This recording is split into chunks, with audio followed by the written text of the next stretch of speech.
Tekan like dan subscribe dulu yuk, biar kamu nggak ketinggalan kisah-kisah menyeramkan berikutnya. Dan tulis di kolom komentar, kisah seram apa yang ada di sekitarmu. Siapa tahu, malam ini, kisahnya justru terjadi dekat tempat kamu berada.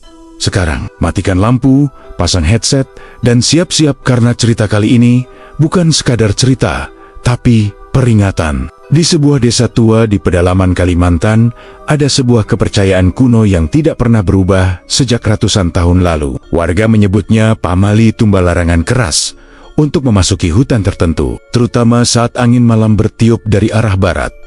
Mereka percaya pada waktu-waktu tertentu, hutan itu tidak hanya menjadi penghuni makhluk liar, tetapi juga menjadi pintu bagi sesuatu yang tak boleh diganggu. Cerita ini berawal dari seorang pemuda bernama Ardan, mahasiswa antropologi yang tengah meneliti tradisi lisan di desa tersebut. Ia datang dengan pikiran modern, logis, skeptis, dan percaya bahwa semua larangan kuno hanyalah mitos yang dibesar-besarkan. Warga menyambutnya baik, kecuali satu orang, Nenek Lia, penjaga adat tertua di desa itu. Tatapannya selalu mengikut Ardan, dan setiap kali pemuda itu melintas, ia berbisik pelan, "Jangan sentuh pintu yang bukan milikmu. Hutan itu sudah memilih." Ardan menganggap itu hanya bagian dari cerita lokal. Sampai suatu malam, ia mendengar suara aneh dari balik tepi hutan. Bunyi seruling, panjang, lirih, seperti dimainkan oleh seseorang yang tak bernapas. Suara itu tidak pernah terdengar oleh warga sekitar. Hanya Ardan, hanya dia yang dipanggil. Karena rasa penasaran, Ardan melanggar aturan desa.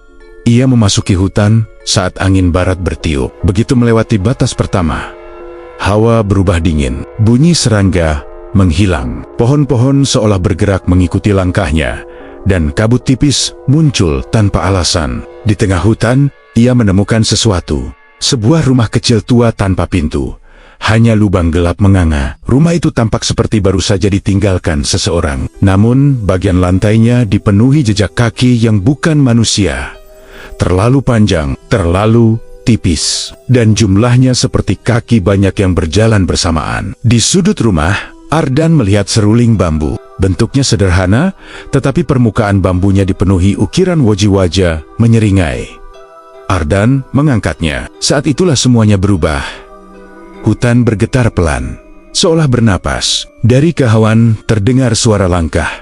Ratusan mendekat perlahan. Ia merasakan tubuhnya berat, seakan ditarik untuk tetap berdiri di tempat itu. Tiba-tiba, sebuah suara perempuan berbisik tepat di belakang telinganya. "Kau menyentuh alat pemanggilnya, kini kaulah tumbalnya."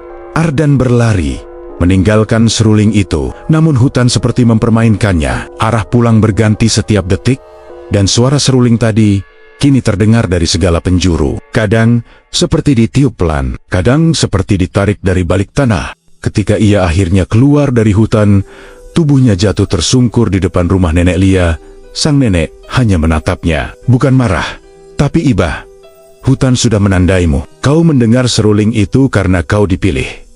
Pamali tumbal bukan larangan biasa. Itu peringatan. Sesuatu dari sana membutuhkan penjelmaan manusia agar tetap tinggal di dunia ini." Ardan berusaha menjelaskan apa yang terjadi, tetapi saat ia membungkuk untuk mengatur napas, dari lubang hidung dan telinganya keluar serbuk bambu halus, seakan tubuhnya mulai berubah dari dalam. Nenek Lia kemudian memberitahu bahwa satu-satunya cara menyelamatkannya adalah meletakkan kembali seruling itu ke tempat semula sebelum bulan penuh naik ke puncak. Jika gagal, Ardan akan menjadi tumbal baru manusia yang hilang, tetapi suaranya akan terus terdengar melalui seruling itu. Namun hutan tidak ingin melepasnya dengan mudah. Saat Ardan dan beberapa warga memasuki hutan untuk mengembalikan seruling itu, suara seruling berubah menjadi jeritan. Jeritan yang terdengar seperti berasal dari banyak mulut, tetapi hanya satu napas. Akar-akar merayap di tanah, seperti tangan yang mencoba menarik kaki mereka. Kabut menebal, seperti tembok, dan dari balik pepohonan, tampak sosok-sosok tipis bergerak cepat. Tubuh mereka panjang seperti bambu, wajah tak punya mata, hanya mulut yang terbuka lebar, seolah meniru bentuk ukiran pada seruling itu. Di tengah ketakutan, Ardan mendengar suaranya sendiri. Ya, suara Ardan memanggil dirinya dari arah rumah kecil tempat ia menemukan seruling itu. Ketika mereka akhirnya sampai ke rumah itu, Ardan lututnya lemas. Di tengah ruangan, ada bayangannya sendiri, berdiri diam, memegang seruling. Tapi ia tahu, itu bukan dirinya. Sosok itu menatap mereka, tanpa wajah, hanya bentuk samar tubuh. Namun dari kepalanya, terdengar suara yang memanggil, harus menggantikan. Nenek Lia memaksa Ardan untuk mendekat dan meletakkan seruling itu. Begitu seruling menyentuh lantai, rumah berguncang, dan seluruh hutan melepaskan suara panjang seperti keluh kesah. Bayangan itu kembali menyatu dengan kegelapan. Ardan pingsan. Ketika ia terbangun, ia sudah berada di rumah warga. Tubuhnya kembali normal. Tidak ada lagi serbuk bambu keluar dari hidung atau telinganya. Tapi, ada satu hal yang tidak bisa dijelaskan. Setiap malam sejak kejadian itu, dari arah hutan, terdengar suara seruling. Lembut, seolah mengingatkan bahwa tumbal berikutnya sedang dipilih, dan setiap kali angin barat bertiup, Nenek Lia hanya berkata, "Pamali, bukan untuk ditertawakan. Jika kau mendengar suaranya, jangan pernah menjawab."